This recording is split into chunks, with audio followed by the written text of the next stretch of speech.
पायल, नमित मेरा छोटा भाई ही नहीं बल्कि मेरे बेटे जैसा है। पिताजी के जाने के बाद माँ ने हम दोनों को बड़ी मुश्किल से पढ़ाया लिखाया है, तो तुम उसे कभी भी कुछ भी मत कहना। आप फिक्र मत कीजिए जी, मैं उसे भी उतना ही प्यार दूंगी जितना आप देते हो। पायल एक अच्छे संस्कारी घर की लड़की थी। शादी के कुछ महीने बाद ही उसने सारे घर को अच्छे से संभाल लिया था। वो सबका खूब ख्याल रखती थी। नमित, ये लो तुम्हारा लंच रेडी है। आज काम के चक्कर में इसे भूल मत जाना। सारा लंच फिनिश करके आना। आज तुम्हारी पसंद की आलू पूड़ी बनाई है। भाभी क्यों इतना काम करती हो? थोड़ा आराम भी कर लिया करो। मैं माँ से कहकर तुम्हारी हेल्प के लिए नौकरानी रखवा दूंगा। क्यों बेकार का खर्चा बढ़ाना? और वैसे भी मैं हूं ना, मैं सब संभाल लूंगी। और मेरे लिए कुछ करना ही है तो फिर एक देवरानी ले आओ, जिससे मैं ढेर सारी गप्पे लड़ा सकूं। अपनी बड़ी बहू का अच्छा व्यवहार देखकर सरला ने कहा, पायल तो हमारी अच्छी निकली, घर को बांध रखा है, लेकिन ना जाने छोटी बहू कैसी आएगी, घर को बांध कर भी रखेगी या नहीं। कैसी बातें करती हो माँ? हमारी भाभी इतनी अच्छी हैं कि वो भाभी को देखकर ही सब कुछ सीख जाएगी। फिर कुछ महीनों बाद नमित की शादी अंकिता नाम की लड़की से हो जाती है। शादी के बाद वो सबके लिए शाही पनीर और मूंग दाल का हलवा बनाती है। अंकिता, वैसे तुमने भी ठीक ठाक ही सब्जी बनाई है, लेकिन जो स्वाद पायल भाभी के खाने में है वो तो किसी 5 स्टार होटल की सब्जियों में भी नहीं होता। ये तो तूने बिल्कुल ठीक कहा बेटा। पायल के हाथों में तो साक्षात माँ अन्नपूर्णा विराजमान है। सभी पायल की तारीफ करते हैं। ये देख अंकिता का मुंह बन जाता है।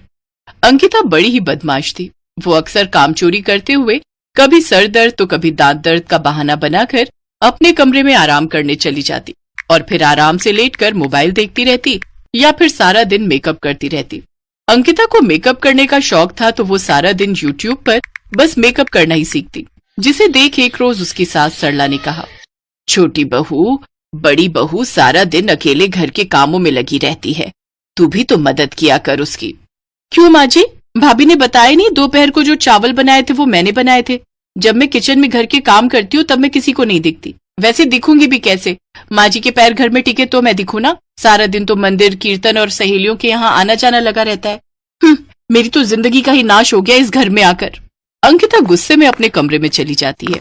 मैं तो परेशान हो गई हूँ इस जेठानी जी की तारीफ सुनते सुनते। मेरी तो समझ नहीं आता आखिर क्या काला जादू कर रखा है इसने सब पर। अंकिता का स्वभाव बहुत ही चिड़चिड़ा और नखरीला था, जबकि उसकी जेठानी पायल सीधी और नादान थी।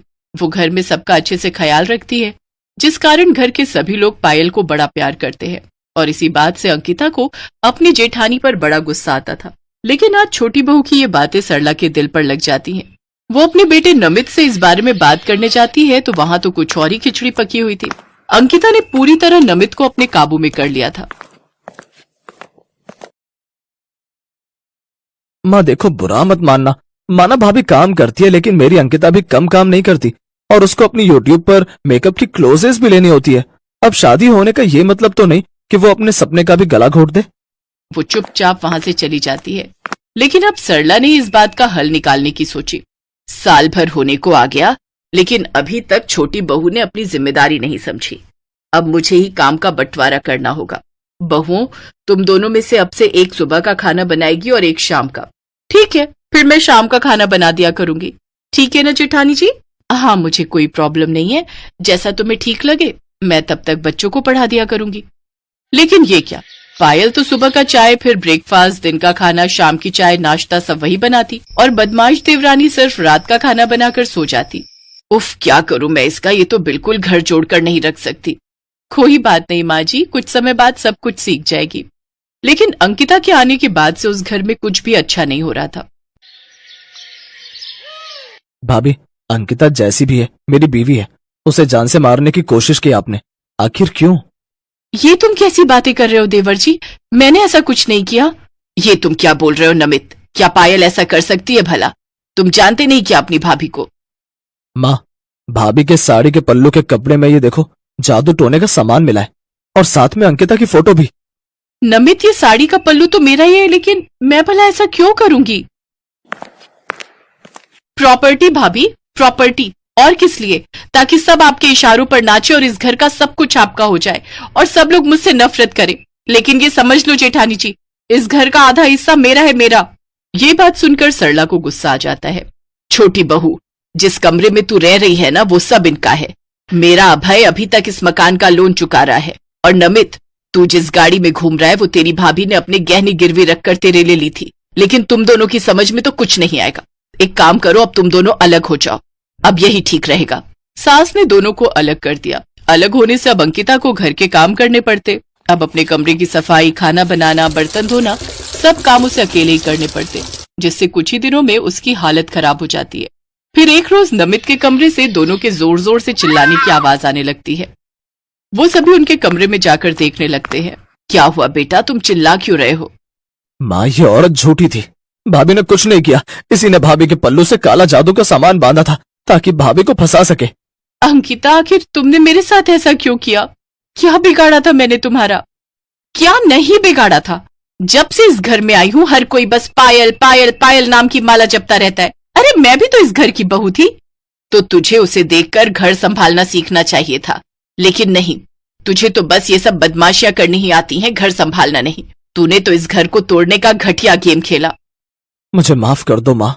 भाभी, मुझे आप लोगों के साथ ही रहना है। एक शर्त पर, अगर ये भी घर संभालने में पायल की बराबर मदद करेगी तो। और अगर मैं मना कर दूं तो समझो मैं तुम्हारे साथ नहीं रहूंगा। ये सुनकर अंकिता घबरा जाती है। नहीं नहीं, मुझे माफ कर दीजिए। मुझे अब से मैं भी घर का सारा काम करूंगी और जेठानी जी की मदद भी करूंगी। फिर अंकिता और नमित फिर से अपने परिवार के साथ रहने लगते हैं। अंकिता भी अब अपनी जेठानी की हर काम में मदद करती। अब सब खुशी खुशी एक साथ मिलकर रहने लगे।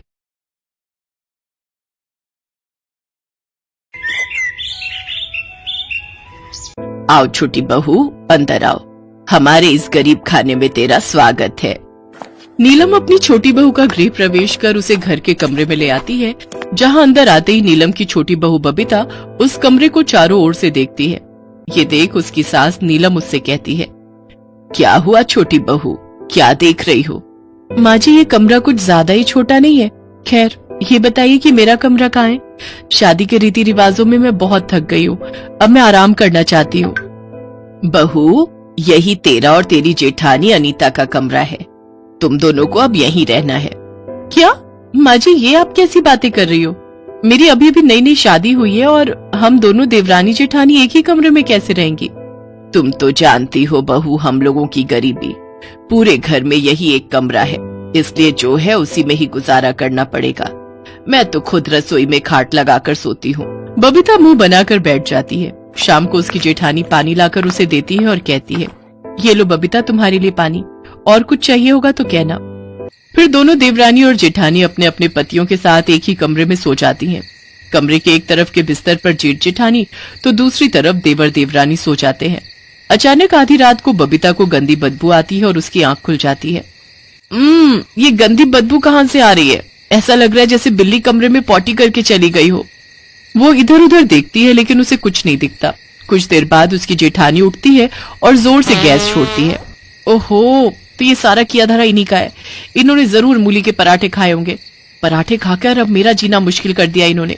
कि जेठानी तो आइटम हम छोड़े जा रही है, उन्हें जरा भी शर्म नहीं आ रही। हे भगवान, मैंने क्या क्या सोचा था कि मेरी सुहागरात ऐसी होगी। सुहागरात वाले दिन भी हो तो कुछ नहीं हो पाएगा, ऊपर से ही बदबूदार गैस और सूंघनी पड़ रही है। तभी जेठानी की आंख खुल जाती है और वो कहती है, अरे क्या हुआ देवरानी जी, तुम सोई नहीं? आप इतनी जहरीली गैस छोड़ रही हो, भला नींद किसे आएगी? ऊपर से ये मच्छर ये कानों में आकर गीत गुनगुना रहे हैं। तुम तो जानती हो देवरानी जी, मैं प्रेग्नेंट हूँ और ऐसे में गैस होना आम बात है। चलो अब सो जाओ, सुबह जल्दी उठना है। देवरानी अपनी किस्मत को कोसती हुई सो जाती है। अगली सुबह बबीता की मुंह दिखाई की रस्म होती है। मोहल्ले की औरतें आती हैं। बहू तो बिल्कुल चांद का टुकड़ा है। छोटी बहू, अब जैसे बड़ी बहू ने हमें खुशखबरी सुनाई है ना, वैसे तू भी सुना दे। क्या खाक खुशखबरी सुना दूं? शादी के पहले दिन से तो हम दोनों पति पत्नी अपने जेठ जेठानी के कमरे में सो रहे हैं, ऊपर से इन्हें खुशखबरी सुननी है। प्राइवेसी नाम की कोई चीज तो है ही नहीं यहाँ। ऐसे कुछ दिन बीत जाते हैं। एक रोज जेठानी अपनी माँ से फोन पर बात कर रही थी तो वहीं दूसरी तरफ बबीता भी अपनी बहन से बात कर रही थी, लेकिन एक ही कमरे में होने के कारण दोनों एक दूसरे से फोन पर ठीक से बात नहीं कर पाती। ओफो, क्या मुसीबत है, अब तो फोन पर भी बात नहीं कर सकते। इतनी ही परेशानी हो रही है तो कमरे से बाहर आंगन में जाकर बात कर लो। मैं क्यों जाऊं आंगन में? आप जाकर बात कर लो बाहर धूप में खड़े होकर। ओफो, तुमसे तो बहस करना ही बेकार है। ये कहकर जेठानी रसोई में खाना बनाने चली जाती है और फिर जब वो वापस आती है तो देखती है कमरा पूरी तरह बिखरा पड़ा है। सारा सामान यहाँ वहाँ पड़ा हुआ है। देवरानी जी, ये क्या है? आपने सारा कमरा फैला दिया और ये गीला तौलिया मेरे बेड पर ही डाल दिया, और ये कपड़े इस तरह क्यों रखे हुए हैं? जेठानी जी, भूलिए मत, ये सिर्फ आपका कमरा ही नहीं बल्कि मेरा कमरा भी है, और मुझे अपने कमरे में कैसे रहना है इसके लिए किसी की परमिशन की जरूरत नहीं है। इसके बाद गर्भावस्था में भी जेठानी सारे कमरे को अकेले ही साफ करती है। ऐसे ही कुछ दिन बीतते हैं और अब जेठानी की डिलीवरी का वक्त पास आ जाता है, इसलिए उसकी सास उसकी गोद भराई की रस्म रखती है, जिसके लिए अनीता शीशे के सामने खड़े होकर तैयार हो रही होती है, जिसे देखकर उसकी देवरानी कहती है, जेठानी जी, अगर आपका श्रृंगार हो गया हो तो अब आगे से हट जाइए, मुझे भी तैयार होना है। गोद भराई मेरी है तो पहले मुझे अच्छे से तैयार होने दो, तुम बाद में हो जाना। ओफो, क्या मुसीबत है, जब से इस घर में आई हूँ तब से कमरा, बाथरूम, यहाँ तक कि शीशा भी एक, हर चीज एक ही एक है। ना जाने कब तक मुझे हर चीज के लिए ये कॉम्प्रोमाइज करना पड़ेगा। हाँ तो मैं कौन सा चैन से जी रही हूँ? पहले मैं कितने आराम से अपने कमरे में रहती थी, लेकिन जब से तुम आई हो मेरे कमरे का तो हुलिया ही बिगड़ गया है। सारा दिन गंदा करके रखती हो, रहती तुम भी हो लेकिन सफाई अकेली मैं ही करती हूँ। अच्छा, तो ये क्या सिर्फ आपका ही कमरा है? अरे मेरा भी इस पर उतना ही हक है जितना आपका। बातों ही बातों में दोनों की बहसबाजी इतनी बढ़ जाती है कि दोनों के बीच झगड़ा शुरू हो जाता है, और इन सब के चलते अनीता को गलती से धक्का लग जाता है, जिसमें वो पेट के बल गिरने ही वाली होती है कि तभी उसका पति नरेश आ जाता है और वो उसे संभाल लेता है। भगवान का लाख लाख शुक्र है जो तुम गिरने से बच गई, नहीं तो आज अनर्थ ही हो जाता। अगर अभी मेरा बेटा यहाँ नहीं आया होता तो चोट लगने के कारण इस नन्ही सी जान को कुछ भी हो सकता था। अरे तुम दोनों को अपना ना सही, आने वाले इस बच्चे के बारे में तो सोचना चाहिए था। मैं मानती हूँ कि एक कमरा होने के कारण तुम्हें ये सब परेशानियां हो रही हैं, लेकिन इसका मतलब ये नहीं कि तुम हाथापाई पर उतर आओ। कम से कम तुम लोगों को इतना तो समझना चाहिए कि अभी हम लोग गरीब हैं और अभी कमरा ले नहीं सकते, लेकिन मेरे